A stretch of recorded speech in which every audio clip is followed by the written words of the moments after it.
దేవునికి మహిమ కలుగును గాక. కూడి వచ్చిన మీకును నా నిండు వందనములు. దేవుడి కృపచేత మనమందరము కూడా ఈ స్థలానికి చేర్చబడ్డాం. వేకువ జామున అనగా ఉదయకాలమున ప్రభు యొక్క సన్నిధిలో మొదట పని మొదలుపెట్టి ఆ తర్వాత మన వ్యక్తిగత పనిలోకి వెళ్ళగలిగితే ఆ జీవితము ఆశీర్వాదకరము అని మనం నమ్ముతున్నాం. అంటే మొదట మనము దేవుడికి లోబడుతూ ఉన్నాం, తర్వాతే మనుషులకు లోబడతాం. దేవుడికి లోబడిన ఏ వ్యక్తి కూడా బలహీనపడడు. దేవునికి మహిమ కలుగును గాక. దేవుడికి లోబడటం అంటే దేవుడి ఆజ్ఞలను పాటించటం, దేవుడి ఉద్దేశాలను తెలుసుకొని ఆ ప్రకారంగా జీవించటం. లోబడే తత్వము దేవుని మాట వినేవారికి అర్థమవుతుంది. దేవుడి మాట వినకపోతే లోబడరు, ఒబే అవటం కష్టం. ఆనాడు ఇశ్రాయేలు ప్రజలకి మాటను చెప్పాడు. ద్వితీయోపదేశకాండం 13వ అధ్యాయం 4వ వచనాన్ని మీరు చూస్తారు. ద్వితీయోపదేశకాండం 13వ అధ్యాయం 4వ వచనాన్ని మీరు చూస్తారు. దేవుడు మాట్లాడతాడు. దేవుడు మాటలు వేరు, మనుషుల మాటలు వేరు. చాలాసార్లు మనుషులు మాటలు ఇవి అందంగా ఉండొచ్చు, ఆహ్లాదకరంగా ఉండొచ్చు, ఆకర్షణగా ఉండొచ్చు, కానీ అవి తాత్కాలికంగానే నీకు పని చేస్తాయి. కానీ దేవుని మాటలు కొద్ది కఠినంగా ఉండొచ్చు, కొద్ది ఇబ్బందికరంగా ఉండొచ్చు, కానీ ఆ మాటలు నీకు శాశ్వతంగా పనిచేస్తాయి. ఎవరైతే ఆ మాటలను స్వీకరిస్తారో వారు ఖచ్చితంగా దేవుడు రాజ్యపు వారసులు అవుతారు. భూమి మీద వారికి గొప్ప స్థానం దొరుకుతుంది. ఏమనుంది? మీరు మీ దేవుడైన యెహోవాకు లోబడి ఆయనకే భయపడి ఆయన ఆజ్ఞలు అనుసరించి ఆయన మాట విని ఆయనను సేవించి ఆయన హత్తుకొని ఉండవలను. దేవునికి స్తోత్రం. ఆయన సేవించి ఆయన హత్తుకొని ఉండాలి. అంటే దేవుడికి లోబడడం అంటే అది. దేవుడికి లోబడడం అంటే ఆజ్ఞలను అనుసరించటం, ఆయన మాట వినటం, ఆయనకి ప్రార్థన చేయటం, ఆయన హత్తుకొని ఉండటం. ఈ విధముగా మనము జీవించినప్పుడు ఆయన కృప మనతోటే ఉంటుంది. మనము అదంతా చెప్పటానికి సమయం కాదు. ఇది గంటల గంటల తరబడి వాక్యము కాదు. 10-15 నిమిషాల లోపే ముగించాలి. కాబట్టి మొదట మనము దేవుడికి లొంగిపోవాలి. దేవుడికి లొంగిపోతే అది ఆశీర్వాదం. రెండోదిగా ఎఫెసీయులకు రాసిన పత్రిక 6వ అధ్యాయం 1వ మాట. ఎఫెసీయులకు రాసిన పత్రిక 6వ అధ్యాయం 1వ మాట.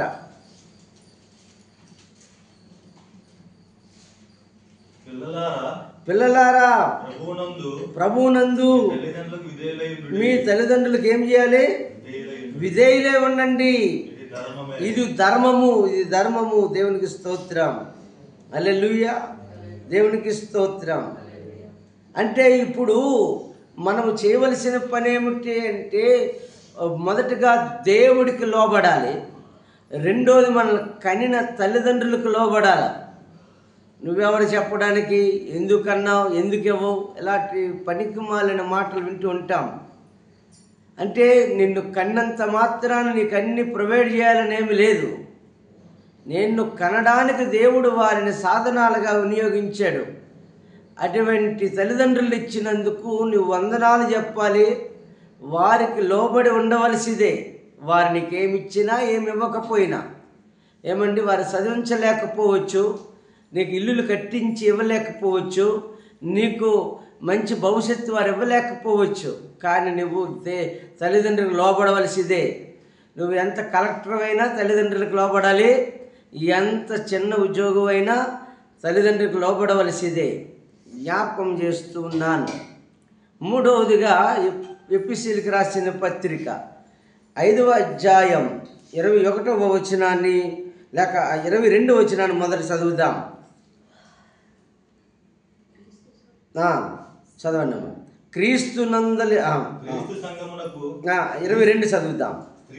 స్త్రీలారా ప్రభువుకును వలె మీ సొంత పురుషులకు లోబడి ఉండి అని రాస్తుంది. మూడవదిగా ఏం చేయాలట? మీ భర్తలకు లోబడి ఉండండి. పేతురు రాసిన పత్రికలు అంటాడు, మీ సొంత పురుషులకు లోబడి ఉండండి, అది ధర్మమే, అది న్యాయమే అని రాసి ఉంటుంది ప్రియులారా. అంటే ఇక్కడ మనం గమనించాలి, దేవుడు మనల్ని ఎంతగా ప్రేమిస్తున్నాడంటే ఆయన గుణాలతో పెంచాలని ఆశపడుతున్నాడు. ఆ గుణాలు రావటానికి మొదట దేవుడికి లోబడండి, ఆ తర్వాత తల్లిదండ్రులు లోబడండి, ఆ తర్వాత భర్తకు లోబడండి. ఇదేంటి? పెద్దవారు కాబట్టి. రోమాపత్రిక 13వ అధ్యాయం 1వ వచనాన్ని చూస్తారు. రోమాపత్రిక ప్రతివాడును పై అధికారులకు మీరేం చేయాలి? లోబడి ఉండండి, దేవునికి మహిమ కలుగును గాక. మీ పై అధికారులకు ఏం చేయాలి? లోబడి ఉండండి. ఎందుకంటే దేవుని వలన కలిగినది ఆ అధికారము. ఆ అధికారం ఎవరిచ్చారు? వారికి దేవుడు వలన. అందుకే మనం ఎవరికి లోబడాలి? అధికారులకు లోబడాలి, మన రాజులకు లోబడాలి, అనగా ప్రైమ్ మినిస్టర్కి లోబడాలి, చీఫ్ మినిస్టర్కి లోబడాలి, మన పై అధికారులకు లోబడాలి. ఈ విధముగా చేయటం ద్వారా మనం దేవుని యొక్క మాటకు లోబడిన వారు అవుతాం, దేవుడి ఉద్దేశాలను నెరవేర్చేవారుగా అవుతాం. అంటే యాకోబు రాసిన పత్రిక 4వ అధ్యాయం 7వ వచనంలో అంటాడు, ఏమంటాడు? మీరు దేవునికి లోబడి ఉండండి, అపవాదిని ఎదిరించండి, అప్పుడు మీ నుండి వాడు పారిపోతాడు అని రాస్తుంది. అంటే ఇప్పుడు దేవుడికి లోబడడం ద్వారా, తల్లిదండ్రులకు లోబడడం ద్వారా, భర్తకు లోబడడం ద్వారా, అధికారులకు లోబడడం ద్వారా మీరు దేవుడికి లోబడినట్టు అవుతారు కదూ ఆయన చెప్పాడు. కాబట్టి అప్పుడు అపవాదిని ఎదిరించే శక్తి మీకు వస్తుంది, అపవాది అప్పుడు మీ నుండి పారిపోతాడు అని మనం గమనించాలి. ఇక్కడ విషయం ఏమిటంటే, ఒక విద్యార్థి గురువు ఆజ్ఞలను లోబడినప్పుడు వాడు విజయాన్ని పొందుతాడు, అంతే కదా. ఒక టీచర్ తన విద్యార్థికి చెప్తున్న పాఠాలన్నీ విద్యార్థి స్వీకరించి దాని ప్రకారమే ఎగ్జామ్ రాస్తే ఆ వ్యక్తి ఎగ్జామ్లో పాస్ అవుతాడు. ఇది కూడా అంతే. దేవుడు చెప్పిన పని మనం చేయగలిగితే ఆయన పెట్టిన పరీక్షల విజయం సాధిస్తాం. కాబట్టి సైనికులు తమ అధికారులకు లోబడితే ఆ దేశానికి సెక్యూరిటీ వస్తుంది. నాయకుడు ఒకటి చెప్పి సైనికుడు ఒకటి పనిచేస్తే శత్రువులు లోపలికి వచ్చి సర్వనాశనం చేస్తారు దేశాన్ని. నేను జ్ఞాపకం చేస్తున్నాను, ఒక క్రైస్తవుడు దేవుడు వాక్యానికి లోబడే ఉండాలి. అందరికీ లోబడతాం, దేవుడి వాక్యానికి లోబడము అనేక సార్లు చెప్పుకున్నట్టుగా. లోబడడానికి ఇష్టపడకపోతే అది చాలా ఇబ్బందులు గురవుతాం ప్రియులారా. చాలా ఇబ్బందులు మనకి ప్రాప్తిస్తాయి. ఆ ఇబ్బందుల నుంచి మనం బయటికి రావాలి. దేవుని స్తోత్రం, హల్లెలూయా. అసలు లోబడడం అంటే ఆ ఆజ్ఞలకు విధేయంగా ఉండటం. లోబడడం అంటే గౌరవంతో ఆ మాట వినటం, అంటే తిరుగుబాటు లేకుండా ఉన్నాడు. తిరుగుబాటు చేస్తూ ఉంటారు. నువ్వెవడరా నా చెప్పడానికి, నాకు కూడా జీతం వస్తుందంటది వారి ఈ రోజులు అలాగే ఉంది. దేవుని స్తోత్రం. పిల్లలు కూడా కన్నావు అయితే ఏంటి అనే మాటలు వినబడుతూ ఉంటాయి. అంటే వీరు దేవుడి యొక్క ఉద్దేశాలను ఎరగనివారు, తిరుగుబాటు ఉద్దేశాలు ఉన్నవాడు. చిన్నపిల్లడు తల్లిదండ్రుల మాట వినడం ద్వారా వాడి గౌరవం పెరుగుతుంది. దేవుని స్తోత్రం.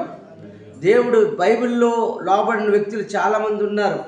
అవన్నీ చెప్పడానికి సమయం లేదు, కానీ లోబడితే ఆశీర్వాదం. అబ్రహాం లోబడ్డాడు.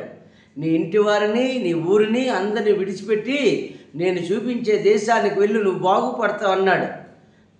ఏమి మాట్లాడకుండా దేవుడికి లోబడి బయలుదేరి వెళ్ళాడు. అందుకే ప్రపంచమంతా అబ్రహాం చేతిలో ఉన్నది. అది ముస్లింలా కావచ్చు, హిందువులే కావచ్చు, లేకపోతే క్రైస్తవులే కావచ్చు, మరొక మతం. అబ్రహాం కోణం లేకుండా ప్రపంచం ఇంకెక్కడ ఉండదు. జ్ఞాపకం చేస్తున్నాను. కాబట్టి దేవుని లోబడి ఉండే వారికి ఆశీర్వాదాలు వస్తాయి. ఎలాంటి ఆశీర్వాదాలు వస్తాయి? దేవునితో సమాధానమనే ఆశీర్వాదం వస్తుంది. దేవునికి మహిమ కలుగును. అంత మాత్రమే కాదు, లోబడడం వల్ల శాంతి వస్తుంది, కోపం రాదు. లోబడిపోయామనుకోండి ఏమొస్తుంది? శాంతి, సమాధానం ఇంట్లో ప్రారంభమవుతుంది. అంత మాత్రమే కాదు, గురువు చెప్పిన విద్యను నేర్చుకుంటే విజయాలు వస్తాయి కదూ. కాబట్టి భర్త చెప్పినట్టుగా వింటే విజయం వస్తుంది, తల్లిదండ్రులు చెప్పినట్టుగా వింటే విజయం వస్తుంది. గౌరవం పెరుగుతుంది. వినయం ఉంటే లోబడితే ఏమవుతుంది? గౌరవం పెడతాము. చెప్పినట్టు వింటాడండి, మాట చెప్పినట్టు వింటుందండి ఆమె. గౌరవాన్ని పెంచుతుంది లోబడడం ద్వారా. తిరస్కరిస్తే గౌరవం పోద్ది. వాడెప్పుడు ముండుడండి, వాడి మాట వినడు, అగౌరవంగా బ్రతుకుతాడు. అలాంటి జీవితం. మన గౌరవం రావాలంటే లోబడిపోవాలి. దేవుని స్తోత్రం, హల్లెలూయా. లోబడకపోతే ఏమొస్తుంది? శిక్షలు వస్తాయి, జీవితం గందరగోళంగా మారుతుంది, దేవునికి దూరం అయిపోతాడు, నాశనము కొని తెచ్చుకుంటాడు. లోబడకపోతే వచ్చే నష్టాలు మనం గమనించాలి. నేటి జీవితంలో లోబడి ఉండడం ఎలా అంటే క్రైస్తవులకైతే చాలా ఉన్నతమైన మాటలు. ఏముంది?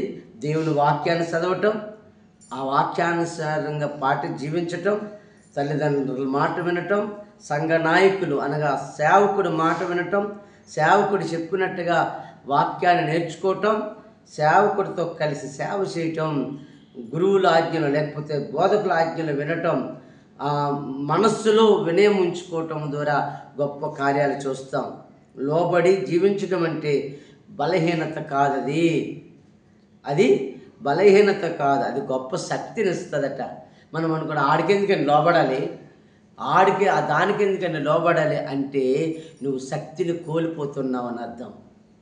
ఎప్పుడైతే పాపానికి లోబడకూడదు కానీ దేవుడికి లోబడాలి. మన మీద పైగా ఉన్న వారికి లోబడాలి, మన కన్న తల్లిదండ్రులకు లోబడాలి, మనల్ని పట్టుకున్న భర్తకు లోబడాలి. ఇలాగ చేయటం ద్వారా నీ జీవితము శక్తిగా మారుతుంది. దేవుని స్తోత్రం. చాలామందికి రహస్యం తెలియదు. ఆ గర్వపు ఆలోచన ఉండటం ద్వారా లోబడరు, అప్పుడు శక్తిని మనుషులు కోల్పోతారండి. మనుషులతో స్నేహం కోల్పోతారు, భర్తతో స్నేహం కోల్పోతారు, దేవుడితో ఎలాగానో కోల్పోతూ ఉంటారు. మనము శక్తి కూడబెట్టుకోవాలంటే లోబడి ఉండాలి. దేవుని స్తోత్రం. దేవుడు మనం కూడా యేసు వలె ఉండాలని చెప్తూ ఉన్నాడు. దేవునికి మహిమ కలుగును గాక. కాబట్టి ఈరోజు నుంచి ఆ పని చేద్దామండి, ఆ ఆలోచనకి వెళ్దాం. దేవుడి కొద్ది మాటలు దీవించినాక ప్రతిరోజు ప్రతి మాట మీ హృదయాలకి, మీ జీవితానికి చాలా ఉపయోగకరం. ప్రతిరోజు వినండి, దేవుని ఆరాధించండి. గాడ్ బ్లెస్ చేయండి.